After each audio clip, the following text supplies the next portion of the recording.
Yo, what's really going on in Atlanta right now?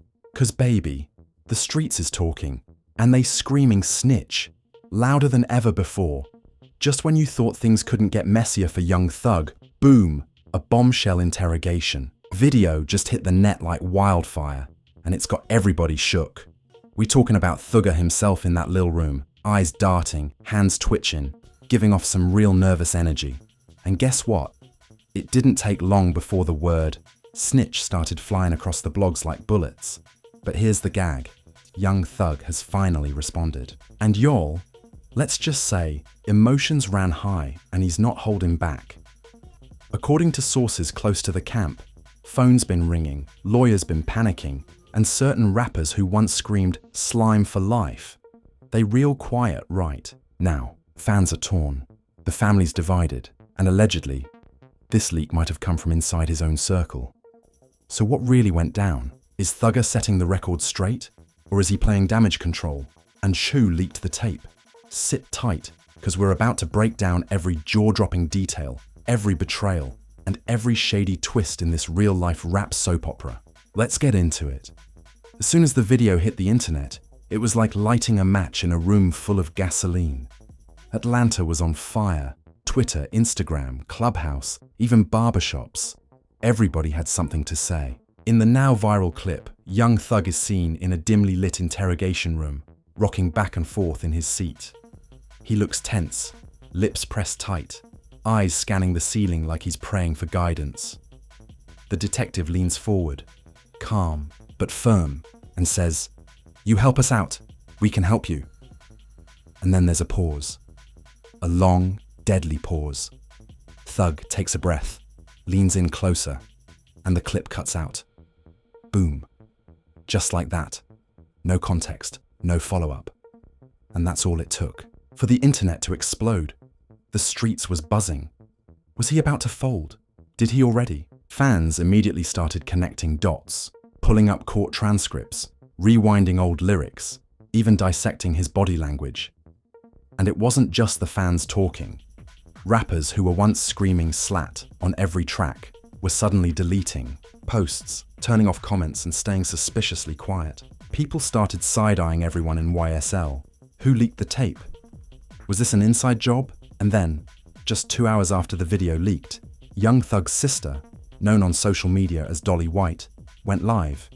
She looked like she hadn't slept in days. Her eyes were puffy, voice shaky, and behind her you could hear someone pacing back and forth. She took a deep breath and said, "That video y'all posting, y'all don't know the full story. Y'all don't know what my brother dealing with. Y'all don't know who really moving shady behind the scenes." Fans flooded the comments. Who you talking about? Did Thug snitch or not? Is Gunner involved? And then someone dropped a comment that made Dolly freeze mid-sentence. Word is, one of Thug's own leaked that video, and it wasn't by accident. That's when things got even messier. Insiders close to the YSL camp began whispering that there was tension within the crew. Real tension. Not over music, not over money, over loyalty, over secrets. Word on the street was that one of Thug's day ones, someone who had been riding with him for years, was feeling the heat and decided to save himself by flipping the script. Leaking the video was his insurance policy, a way to deflect attention off himself and put Thug in the hot seat instead. And guess who the street started pointing fingers at? A name nobody expected. Lil Duke. Yup, Lil Duke, the one who was always in the cut, rarely spoke, but was always next to Thug like a shadow. Rumors started swirling that Duke had been having closed-door meetings with his lawyer and that he had quietly filed a motion to sever his case from Thug's weeks before the video dropped. The timing was suspicious. Then, out of nowhere, Duke went live. But this wasn't no typical rapper live. He wasn't showing chains, flexing money, or teasing a new track. He was angry, sweating, agitated. "I ain't leak nothing," he barked. "Y'all love to throw dirt on my name but don't got no proof. Keep my name out your mouth before things get ugly." But the damage was already done. The streets had locked in on him. And behind the scenes, Thug's legal team was scrambling. They put out a short statement. Mr. Williams has not cooperated with law enforcement in any way. Any video circulating online is incomplete and misleading. But if they thought that would calm the fire, they were dead wrong. Because just 24 hours later, an extended version of the interrogation clip dropped. And this time, the footage didn't cut out. It kept rolling.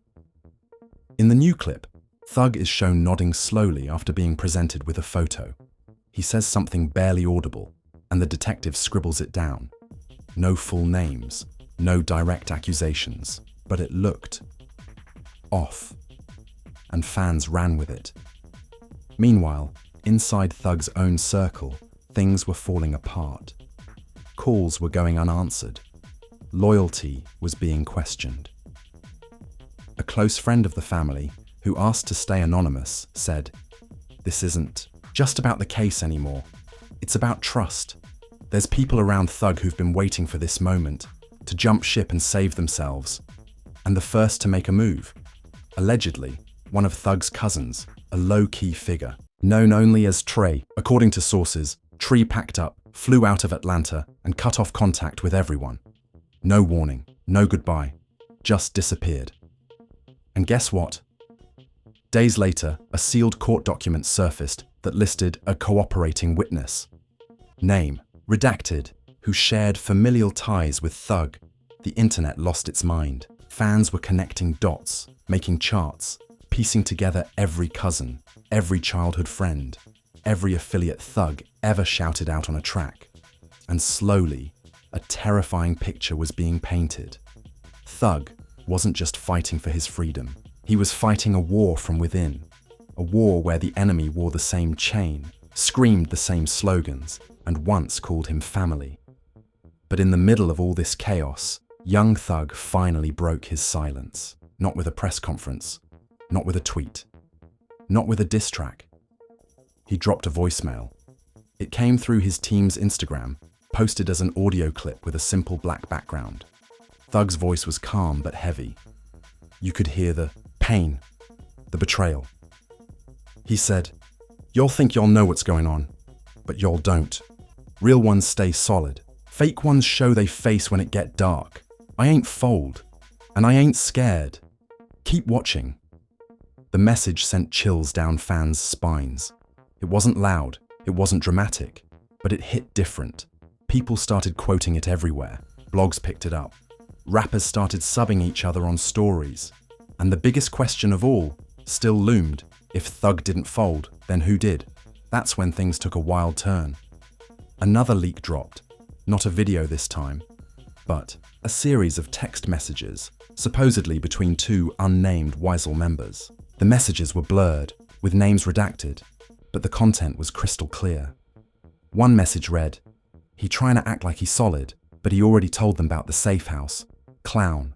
Another said, "He thought nobody saw the footage. He forgot the camera, don't lie." Again, no names. But the streets don't forget. Fans started comparing dates, locations, even jailhouse visitor logs. And it all pointed back to one night. The night before Thug was moved to a new facility. That same night, just hours after the text messages leaked, security cameras at a private correctional facility outside of Atlanta caught something wild. Two men in a heated exchange near the visitation area. According to an anonymous guard, who spoke under the condition of secrecy, the argument got so intense that extra staff had to step in to separate them. But here's the thing. One of those men was Trey, young Thug's cousin, who supposedly left Atlanta days earlier. And the other, a man named Rico P, a former producer and longtime friend turned bitter rival. Turns out, Trey never left the city. All that flying out stuff, smoke and mirrors. And the fact he was even allowed access to Thug raised eyebrows. Someone had pulled strings, someone high up. Because according to jail protocol, Trey's name had been removed from the approved visitor list 3 weeks ago. So how did he get in? And what did they argue about? The security guard who witnessed it said he couldn't hear every word, but he caught one line loud and clear. "You threw him under the bus, and now you're trying to spin it like you saved him." After that, fists nearly flew. Inside sources said the confrontation was personal, not just about legal stuff. This was about years of buried jealousy, hidden resentment, and unresolved beef. Turns out, Rico P used to be more than just a beatmaker. He was family adjacent, grew up on the same block, helped write hooks, held stash when things got hot. And when Thug blew up, Rico expected to be right there in the front row. But somewhere, along the way, trust was lost. Some say it was money, others say it was a woman. But now people are saying it might have been something way bigger, like the alleged location of the infamous safe house being revealed. The same safe house where investigators claim they found weapons, burner phones, and documents connecting YSL to a string of crimes. And according to them, leaked texts. Someone told. Someone close. And the timing matches perfectly with the day Rico P was seen leaving the DA's office through the back entrance. No charges. No handcuffs. No mugshot. Thug's team reportedly caught wind of that visit days before, the second video leak. They didn't say anything at first, but the mood changed instantly. Dolly White cancelled her next live. YSL affiliates started moving differently. Meetings were quiet. Calls were made using burner apps. The vibe shifted, and then came the internal blow-up. In an emergency family-only meeting at Thug's lawyer's office, it said that emotions exploded. One of Thug's younger brothers stormed out, reportedly screaming, "I told y'all he was fake! I told y'all!" Inside that room, folks were divided. Some wanted to cut ties with everyone who even breathed next to Rico. Others said they needed to play chess, not checkers. They believed Rico might have been working with more than just the DA. Maybe federal agents were involved. Maybe the leaks weren't accidental at all. Maybe this was a setup. And right in the center of all this confusion, Thug himself, still locked up, still waiting for his next hearing, started to go silent. No more calls, no more updates. He wasn't speaking to anybody except his lawyer and his mom. And even she was worried. A close family friend claimed she broke down crying during a visit, saying, "I don't know who to trust anymore. They're trying to break my son from the inside out." And honestly, she might be right, because what came next felt like something out of a movie. A private investigator hired by Thug's legal team uncovered something bizarre. A data breach at the jail facility. Someone had hacked into the internal system and pulled video footage from restricted servers. The same servers where that interrogation video was stored. And guess what? The breach happened using login credentials that belonged to a corrections officer who hadn't worked at the jail in over 2 months. Yeah, it's giving inside job. When that news hit Thug's team, everything changed. It wasn't just about proving his innocence now. It was about survival. Legal survival. Reputation survival. And maybe even physical survival. Because if someone was willing to leak sealed footage, who's to say they won't plant something next? The next twist came from Gunner's camp. Yeah, you heard that right. Mr. I didn't snitch himself.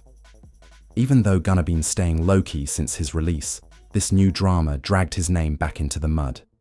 Trolls flooded his page with rat emojis. Blogs ran headlines like, "Was Gunner the first domino to fall?" And fans couldn't decide whether to defend him or cut him off. But then came the most unexpected move. Gunner's manager dropped a cryptic message on his story that said, "They made us choose sides. Don't be mad when we stop pretending." And just like that, social media went crazy. What did that mean? Was he talking about Thug? About the court? Or about the people who turned first? Things reached a boiling point when yet another audio leak surfaced. This time, allegedly from a jailhouse phone call between 2 inmates, both affiliated with YSL. The call was scratchy, low volume, but one voice stood out. A deep southern drawl saying, "If he get out before trial, it's over. He gon' burn everybody, even Slime." The other voice replied, "That's why the tape had to drop. Wake folks up." Those few sentences flipped the entire case narrative upside down. Was the video leak not to take Thug down, but to keep someone else inside? Was it damage control for another party, or a warning? At this point, Fans started to draw their own conclusions. Conspiracy threads took over Reddit. Deep dives flooded YouTube. One video even claimed Thug was being used as a pawn in a much bigger chess game involving Atlanta PD, GBI, and a few dirty feds. Another theory said someone inside YSL was working both sides, feeding the state just enough to keep themselves clean while making sure Thug stayed as the main target. And Thug, still silent. But behind closed doors, his team was making a move. A new motion was filed with the court, requesting an emergency investigation into leaked evidence, breach of inmate privacy, and potential witness tampering. And the craziest part? They included a list of names, known associates, former collaborators, even a few journalists. One name on that list, none other than Rico P. When word got out that Rico might be subpoenaed, the internet lost its mind. People started going through old clips of him in interviews, looking for signs. They pulled up studio photos, dissected old lyrics, compared timestamps on social media. They even noticed he had quietly scrubbed his Instagram clean. No more YSL tags. No more Thug posts. Nothing. And then, Rico vanished. His phone? Disconnected. His address? Vacated. His management? No comment. No comment.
The silence was louder than a diss track. People started asking, is he scared, in hiding, or protected? Whatever the case, one thing became clear. The interrogation leak wasn't just a scandal. It was a trigger, a bomb, and now the pieces were flying everywhere. It was the silence that said everything. Rico P gone ghost, Thug not speaking, and yet the energy in Atlanta felt louder than ever. Studios were empty. Clubs were quiet. Artists who used to rep YSL heavy were suddenly rebranding, but one person who wasn't staying quiet anymore, Slim Haiti, a low-key engineer who had worked behind the boards on some of Young Thug's earliest hits, and had been around way before the fame, the fashion, and the felonies. For years, Slim stayed in the shadows. He didn't do interviews, didn't post selfies, didn't chase clout, but after seeing how fast people were flipping and how the media was spinning things, he decided to break his silence in a surprise sit-down on a small, gritty Atlanta-based podcast called Trappin' Truths. When asked about the leaked interrogation video, Slim didn't hold back. He leaned forward, looked dead into the camera, and said, "This didn't start in no courtroom. It started way back, before the deals, before the chains, back when everybody was hungry and pretending to be brothers." Then he dropped a bomb. "I saw Rico P writing names down in a notebook back in 2016. Real names, street names, addresses. Told me it was just for lyrics, but the vibe was off. You feel when someone ain't solid." And he never was. The podcast clip went viral within hours. Fans were shook. Could it be that this betrayal had been years in the making? Was someone building a case quietly the whole time, under the disguise of being in the camp? Slim went further, claiming that he once caught Rico secretly recording conversations in the studio. Even when Thug wasn't around, he always acted like he was 2 steps ahead, always talking slick about how one day everything gonna flip. I thought he meant musically. Now I know better. And guess who else tuned into that podcast? Dolly White. In a rare move, she posted a screenshot of the interview on her story with a caption that read, "We knew, but we hoped we was wrong." That caption hit different. We knew? It confirmed what fans had feared. The possibility that Thug's own people had been sitting on knowledge of snakes in the camp, too scared or too loyal to speak out. And now that everything was spiraling, they were coming clean. But was it too late? Behind the scenes, the energy was shifting. The court wasn't just investigating the leaked footage anymore. They had started reopening certain sealed files based on tips received from anonymous sources. One tip suggested there were unreleased audio recordings of a third interrogation involving someone from Thug's original neighborhood who hadn't even been on the radar until now. That person? A woman named Kima. Nobody saw this coming. Kima wasn't a rapper, wasn't a public figure. She was a childhood friend of Thug, rumored to have been his first serious girlfriend before the fame. They broke it off years ago, but sources say they remained close, real close, up until his arrest.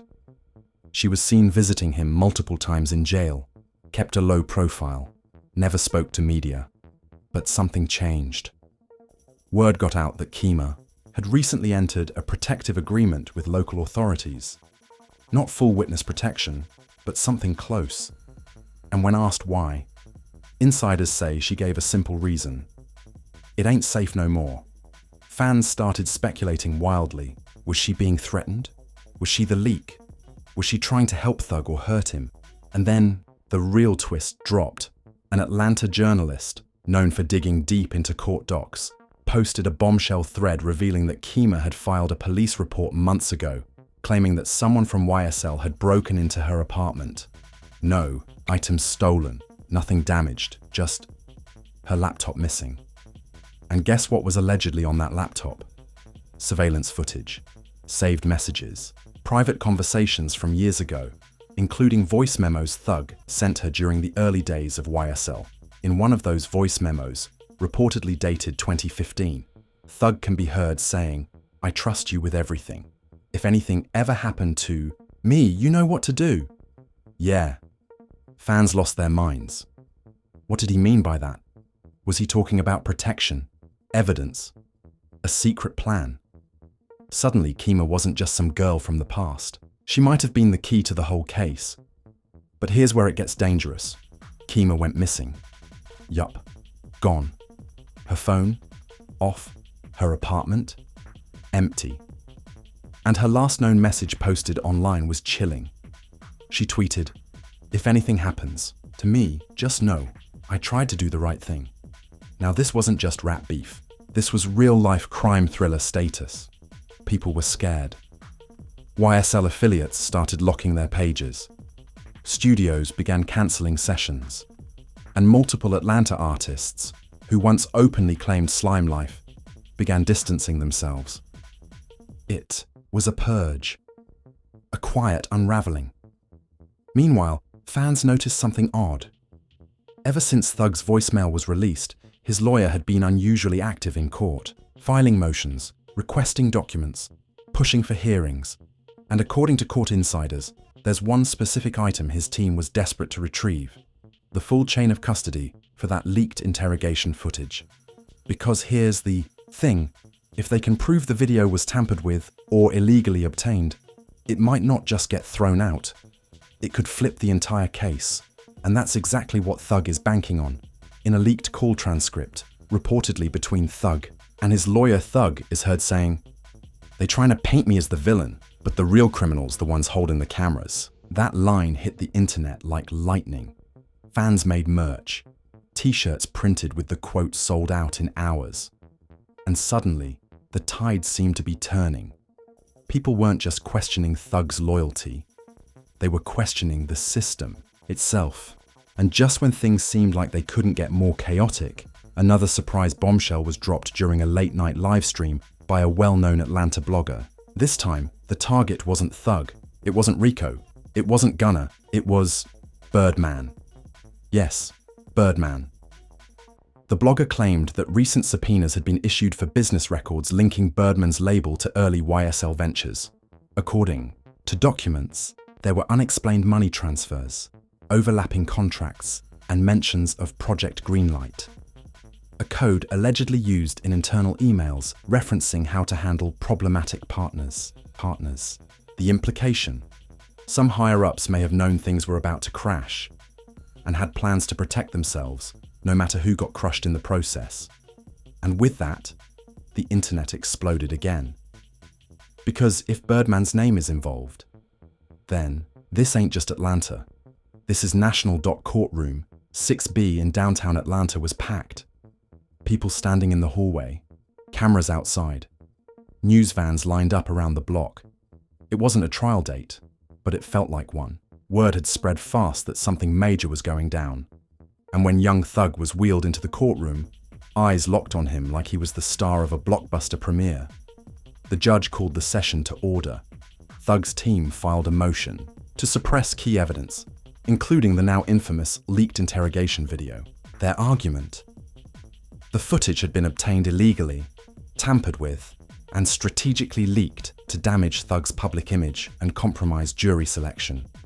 But that wasn't even the wildest part, because then Thug's lead attorney dropped another bomb.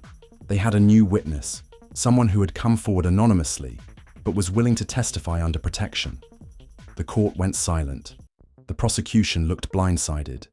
And when the judge asked the name of this mystery witness, a whisper moved through the courtroom like a wave. Kima. Yep. She wasn't missing. She wasn't hiding. She was alive and watching from a secure location, prepared to speak via closed-circuit video. The courtroom went into shock. Thug's face stayed stone cold, but a single tear rolled down his cheek. He knew what that meant. She was about to do what no one else had done. Tell the truth. When the video screen lit up, Kima appeared, tired, eyes sunken, but solid, unshaken. She began by stating her name and how long she'd known Thug, over 15 years. She talked about the early days, the struggle, the bond, and then she got into it. I was there when YSL became more than music, when it turned into something else. People changed, started talking about loyalty, but didn't mean it.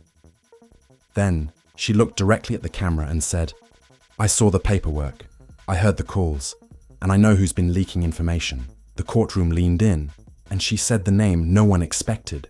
It wasn't Rico, it wasn't even someone from the camp, it was someone y'all trusted, from the label side. Then she paused, took a breath, and dropped the name Ace Stone. Fans went nuts online. Ace Stone, a label rep and executive producer who'd been working with YSL since day one. He was always in the background, at award shows, in boardrooms, even featured in a few studio vlogs with Thug. He had access to everything: contracts, travel, jail calls, unreleased music, internal communications, and according to Kima, he had been working both sides. He sold YSL out, not for survival, for power. She claimed Ace had secretly partnered with a rival label, planning to let YSL implode so he could rebuild with a new artist roster under his own brand. He had been feeding information to law enforcement through backdoor channels. And worse, he had possession of multiple hard drives and emails he wasn't supposed to have. Kima dropped receipts, screenshots of emails, file transfers, and messages, showing Ace communicating with legal officials through encrypted apps. It was enough to shake the courtroom, and when the prosecution tried to object, the judge demanded a full evidentiary hearing. Outside the courthouse, the internet was on fire. Everyone was talking about Ace. People dug up old photos of him in the studio with Thug, arms around him, throwing up slime signs. Fake love. The worst kind. But it didn't stop there. Just hours after Kima's testimony, a private investigator working with Thug's legal team released a sealed report showing that Ace had been under quiet surveillance for months. They had phone logs, emails, and recorded conversations. And all of it pointed to one conclusion.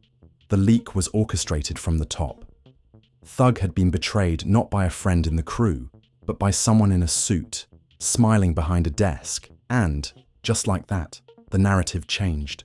Fans who had doubted Thug started apologizing. Even rappers who had distanced themselves began creeping back online with subtle messages of support. A-listers reposted Thug's quotes. Big names like Drake and Future liked posts about the courtroom win. A few even unfollowed Ace. Meanwhile, Ace? Nowhere to be found. He didn't respond to media requests. He didn't deny the claims. He went full ghost mode. His last post was from 2 days before the leak. A picture of him at a yacht party with the caption, "Sunset before the storm, poetic and prophetic." But Thug wasn't celebrating. According to his lawyer, he's still in fight mode. Because while this win was big, it doesn't erase the fact that the trial is still coming. And the system doesn't care about loyalty. It cares about convictions. In a rare statement issued through his mother, Thug sent this message to the public. Appreciate the love, but this ain't over. Don't let the hype fool you. Stay woke, stay watching, and remember, everybody's screaming slime ain't slime. That last line hit like a gut punch. Fans started questioning everyone again. Trust was still broken. The YSL family? Splintered. Some folks will never be welcome back, not after what went down. The media tried to spin it, but the streets had already spoken. Thug might have been locked up, but his name was still ringing out like an anthem. We may never get the full truth, but what we do know is that young Thug ain't going out quiet. He's fighting back with evidence, with strategy, and with something most people in this game forgot a long time ago. Patience. But what about Ace Stone? Will he face legal action? Will Kima's testimony even be allowed at trial? And what's really on that flash drive labeled Plan B? That right there could be the final twist no one saw coming. Listen, we're keeping our ears to the streets and eyes on every update, because this ain't over, not even close. But now we want to hear from you. Do you think Thug is still 10 toes down? Was Kima really the key the whole time? And is Ace just the tip of a much bigger iceberg? Drop your thoughts in the comments. Hit that like button if you're riding with the truth, and smash that subscribe so you don't miss the next update. 'Cause around here, we don't sleep on the drama, we report it raw. This is the real rap soap opera, and we're just getting started.